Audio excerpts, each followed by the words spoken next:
Law of attraction को आसान भाषा में समझने के लिए आपको जरूरत है अमित कुमार पॉडकास्ट की। तो एक चीज सर, जैसे आपने बताया कि एनएलपी ने आपकी लाइफ में बहुत ज्यादा बदलाव लाया हेल्थ में। तो मैं ये जानना चाहता हूँ कि एनएलपी का यूज करके हम अपनी लाइफ के किस किस एरिया में बदलाव ला सकते हैं। पहली चीज है, देखिए आपके पास 5 एरिया है लाइफ के, हम्म। और पांचों एरिया में अगर आपके पास बैलेंस है तो आप लाइफ जी रहे हैं। हम्म। पहला है हेल्थ। हम्म। अगर आपके पास फिजिकल हेल्थ ओके नहीं है, आपकी बॉडी में दर्द रहता है, एनर्जी नहीं रही, कभी ये बीमारी आ रही, कभी वो बीमारी, वो फेज मैंने देख लिया। उसमें कभी कोई मन नहीं करता जीने का। ऐसा मन करता है यार, न पैसे काहे को कमा रहा हूँ। ठीक है ना। तो पहला एरिया है फिजिकल हेल्थ। मैं वहाँ पर एनएलपी ने मेरे सब कुछ आपका बदल सकता है।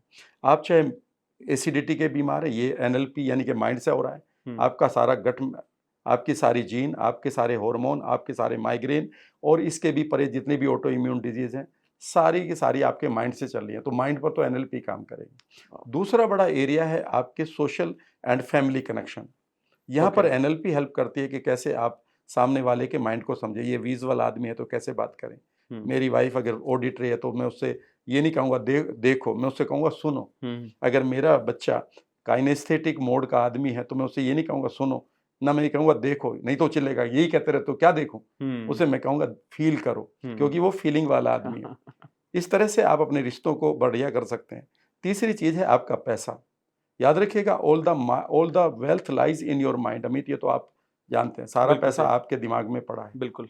अब उस दिमाग को कैसे अलाइन करें। मैं कई बार लोगों से कहता हूं कि जब मैं एनएलपी करता हूं तो मैं कहता हूं कि लॉ ऑफ अट्रैक्शन के लिए तैयार हो जाइए पैसे के लिए, और अपनी सेल्फ इमेज को बनाइए। मैं बनवाता हूं। जब आप ये सेल्फ इमेज बड़ी बनेगी, जिसके पास पैसा आ रहा है, उसे क्वालिफाई करिए, फिर उसे मैं इंटीग्रेट करता हूं आपके माइंड में।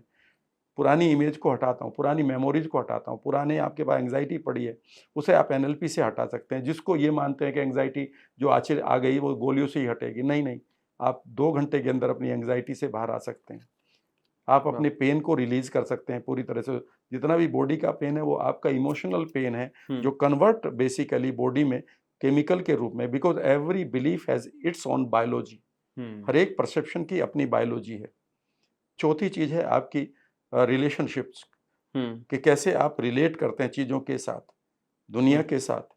ठीक है ना। कैसे वो एम्पैथी क्रिएट करें। नहीं तो आज बहुत सारे लोग नार्सिज्म में जी रहे हैं, सैडिस्ट हो चुके हैं, कोई एम्पैथी नहीं रही। और पांचवी चीज है आपकी स्पिरिचुअल जर्नी, कि कैसे आप अपने पर्पज को ढूंढे, पर्पज के साथ अपनी आइडेंटिटी को एंजॉय करें। जब आप ये करते हैं तो ये एनएलपी का ही तो काम है। एनएलपी सब्जेक्ट नहीं है, याद रखिएगा। एनएलपी तो एक पूरी तरह से कला है, और इसमें मजा तब है कि जब इसकी कला को आदमी सीखे ना, बल्कि पूरी तरह से अप्लाई करे।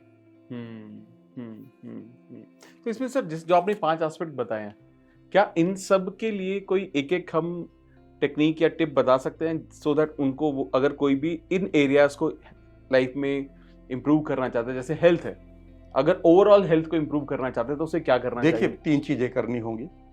ठीक है ना। उन 3 चीजों को अगर मैं यहाँ कराऊंगा तो पूरी वर्कशॉप बन जाएगी। हाँ। लेकिन सब लोग नोट कर लें, 3 या 4 चीज लिखाऊंगा।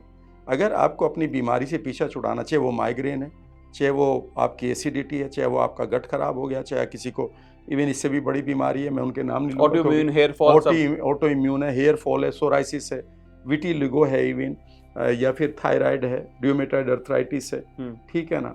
और इसके भी परे की बीमारियां हैं, जो आपकी डायबिटीज़ 1 है, डायबिटीज़ 2 है। जब भी आप इन बीमारियों से अगर ग्रसित हो रहे हैं तो पहली बात समझने की कोशिश करिएगा, आपकी बॉडी बीमार नहीं हुई, बॉडी ठीक है। बेसिकली बॉडी को तो सफ़र करना पड़ रहा है, बॉडी बीमार नहीं होना जानती। अब मेडिकल साइंस खुद कहती है कि our body doesn't know how to fall sick. हमारी बॉडी को पता ही नहीं कि बीमार कैसे पड़े। फिर कौन डाल रहा है? क्योंकि मैसेज यहाँ से आ रहा है न्यूरोपेप्टाइड के द्वारा, न्यूरोट्रांसमीटर हार्मोन के द्वारा। तो इसका मतलब है माइंड को ठीक करना होगा। अगर आप किसी भी बीमारी को यू टर्न देना चाहते हैं, मेरे टाइम में तो मेरा कोई मेंटोर भी नहीं था। आज तो मैंने ऐसे मेरे पास लोग हैं, जहाँ पर मुझे एक लेडी ने लिखा है, वो मुस्लिम लेडी है कराची से। उन्होंने कहा कि एनएलपी करने के बाद मैं 12वें दिन, मैंने 8 साल से सजदा नहीं किया था, मैं बेड रिडन थी। और हमारे यहाँ ये होता है कि नमाज करते हुए सजदा करना होता है, माथा लगाना होता है ग्राउंड पर। ठीक है ना। लेकिन 12वें दिन मैंने पूरा 8 साल बाद ये काम किया है, क्योंकि ऐसा लगा कि सारा कुछ तो मेरे अंदर ही रुका हुआ था। तो पहली बात यह है कि जब भी आप कोई भी बीमारी को रिप्लेस करना, आई मीन रिवर्स करना चाहें, सबसे पहली बात है कि आप अपने पास्ट को डिलीट करें अपने माइंड से। अगर वहाँ कोई भी पेनफुल मेमोरी, कोई एब्यूज़, कोई ब्रेकअप या कोई फेलियर या कोई और ट्रॉमा पड़ा है तो, क्योंकि वो डीप जा चुका है बिलीफ की तरह, जो मैं इस पॉडकास्ट में जिसकी वजह से प्रॉब्लम होती है। वो हमेशा जब भी याद रखेगा, जब भी हमारे माइंड के अंदर कोई भी ट्रॉमा पड़ा होता है तो इसे मेडिकल साइंस समझ लीजिएगा, तो हमारा इमीडिएटली एमिगडाला जो सेंसर है वो इमीडिएटली उसको एक थ्रेट की तरह लेता है और वो पूरी बॉडी के अंदर हाइपोथैलेमस के साथ कोर्टिसोल रिलीज करवा देता है कि हम थ्रेट में हैं, जबकि वो थ्रेट है परसीव्ड ओनली। भाई मेरे सामने नाग आ जाए, कोबरा आ जाए तो ये रियल है, अब तो ये कोर्टिसोल निकलना चाहिए ताकि मेरे पास पावर आ जाए। लेकिन अगर कोई पेनफुल मेमोरी पड़ी है और वो डीपली पड़ी है, 20 साल पहले किसी ने मुझे अगर थप्पड़ मारा, 20 कैलेंडर बदलिए पर मैं वहीं खड़ा हूं। तो पहली चीज है कि आपको अपने पास्ट को डिलीट करना होगा। पास्ट में हो सकता है कोई रिवेंज हो आपके अंदर, कोई गिल्ट हो, कोई आपके पास ईर्ष्या भरी पड़ी हो, कोई ऐसा मोमेंट भरा पड़ा हो जहां आपका जो चाइल्ड पार्ट है वो खुशी ना हो, उसका कुछ खो गया हो, अभी तक वो वहीं का वहीं उलझा पड़ा है।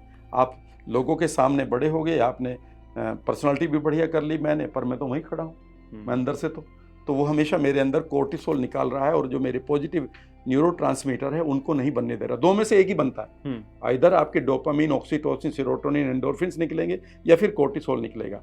और अगर कोर्टिसोल निकल रहा है तो ये चारों बंद हो जाएंगे, ये रूल है। तो हमारे न्यूरोट्रांसमीटर तो सूख गए हैं, पहली बात। दूसरी बात है कि आप प्रेजेंट में, ऐसा तो नहीं है कि आपके पास कोई ऐसी सिचुएशन चल रही है जिसमें आपको लगता है कि आप बड़े परेशान हैं और उससे पीछे नहीं छूट रहा है। तो यहाँ पर एक टेक्निक कराते हैं हम, जिसको हम स्विस पैटर्न कहते हैं। हम कहते हैं कि भाई अपने सामने अपनी ही इमेज को देख, किसी बढ़िया सी जगह देख और इमेजिन करे कि जो प्रॉब्लम तुझ पर चल रही है वो बहुत सारे लोगों पर चली होगी, ऐसे तो नहीं है। करेक्ट है, बिल्कुल सही। तो इमेजिन करो कि वो लोग वहाँ पर खड़े हैं, वो टाटाज हो सकते हैं, धोनीस हो सकते हैं, तेंदुलकर हो सकते हैं, मोदीज हो सकते हैं, गांधीज हो सकते हैं, और इमेजिन करो कि वो लोग उस आदमी को एम्पावर कर रहे हैं जो तुम ही दूसरा यू हो। और इमेजिन करो कि the other you is completely okay और उसको पता चल गया कि इसको कैसे हैंडल करेंगे, और अगर ये हैंडल नहीं होगी तो कैसे विजडम लेंगे, भैया इसको हमें हैंडल करना ही करना है। अगर हमारे घर में कोई ऐसी चीज हो जाती है जो अब इसको ठीक नहीं कर सकते तो हमारे सर्किल ऑफ कंसर्न से बाहर चला गया ना, तो बिल्कुल इन्फ्लुएंस से, ठीक है ना। तो अब वहां पर आप विजडम लो, लेकिन शांत हो जाओ वहां पर, या वहां पर कोई एक्शन लो, और फिर मैं उसको, हम कहते हैं कि अब इसको हम इंटीग्रेट करते हैं। इंटीग्रेशन की एक टेक्निक होती है जो बेसिकली गोल्डन बॉल की तरह होती है। हम कहते हैं उस इमेज को गोल्डन बॉल बना, यहाँ रख और उसको फ्लैश कर 1 सेकंड से भी 1000वें हिस्से में कम में, ताकि आपका लॉजिकल माइंड उसके बारे में सोचे ही नहीं, और वो इम्प्लांट हो जाएगी तो आप इमीडिएट। तीसरी चीज़ बड़ी इंपॉर्टेंट है, जब भी आप अपनी बीमारियों को रिवर्स करना चाहें तो तीसरी चीज़ है कि आप अपने फ्यूचर को हमेशा ब्राइट देखें। जब भी आप फ्यूचर को डार्क, कई बार लोगों से मैं पूछता हूँ कि आपका फ्यूचर कैसा है, पैसा खो जाता है, रिश्ता टूट जाता है, कोई छोड़ के चला जाता है, तो एकदम से कहते सर अनसर्टेन। खुद सोचिए कि जब आपका फ्यूचर ही अनसर्टेन है और आपके माइंड ने मान लिया कि फ्यूचर अनसर्टेन है, तो फिर वो अनसर्टेनिटी में क्यों जाएगा, वो कहेगा ठीक है तुझे बीमार करके मार ही देता हूँ।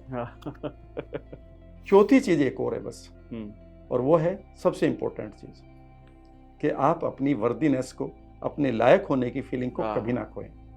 क्योंकि जब आप लायक होने की फीलिंग को खो देते हैं तब आपका माइंड कहता है जब हम लायक ही नहीं जीने के, तो let me give you a disease जिसमें जीवन है ही नहीं। इसीलिए 78% से ज़्यादा लोगों को, उनको वो कर्क रोग या कैंसर की बीमारी पाई गई है, जिन्होंने अपनी वर्दीनेस को खो दिया था बड़े नुकसान के कारण, किसी ग्रीफ के कारण, पार्टनर के लॉस के कारण।